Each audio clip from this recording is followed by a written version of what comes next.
Hey, what's up guys? This is Rob with Fruit of Labor Landscaping. I'm out here in the serene forest looking at my starfruit tree here.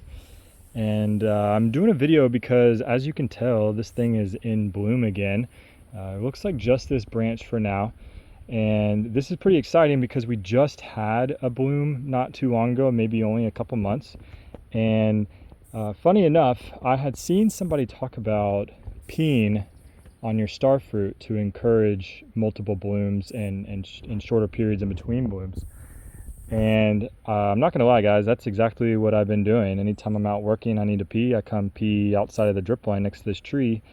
So I'm not saying that the pee worked, but I'm also saying that this is the first time I've had a bloom come back this quickly on this starfruit tree. So either the pee worked or it's a really good coincidence. Luckily, I'm pretty private out here, so nobody's watching me do that. But if you've had any luck doing the same with your starfruit, let me know. Or if you are a science nerd and know what else could have caused this or why the pee works, let me know that too. I'm assuming it's nitrogen, but that's a guess. Have a good weekend, guys, and start peeing on plants, apparently.